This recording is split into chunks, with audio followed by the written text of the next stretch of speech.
అది అది అది అలాగా సూపర్ గా చెప్తున్నారు వాటిలో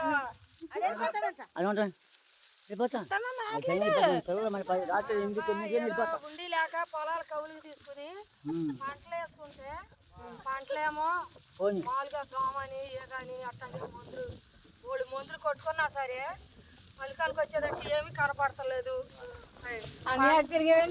పంట బాగా పండిద్దని వేసుకున్నాం, కష్టార్జితంతో పెట్టుకుని కట్టుబడులు కట్టుకుని చేసుకుంటుంటే దానికి తోడేమనగా ఈ దోమట్టేసి దాని చెత్త ఇదైపోయి నీళ్ళు అందక పంట లేక మరి కౌలుదారులకేమో మాకు ఇవ్వాలి కానీ మామూలుగా మీకు పండితే మాకు ఎక్కువ ఇవ్వరు కదా, మరి పండపోయినా సరే మాకు ఇవ్వాల్సిందేనంటే కష్టపడిపోయి అయ్యా ఉండా 4 గింజలు పండిన 4 గింజలు వసూలు చేసుకుని అట్లాగే అట్లే వాళ్ళకి రైతులకి కట్టుకుందామని కష్టపడుకుంటా తీస్తున్నామమ్మా. అగ్గనక వానక అనక మామూలుగా ఇక మనసులో వచ్చి పొద్దున్న తీతే ఇందులో 4 గింజలు కూడా కనపడతలేదు.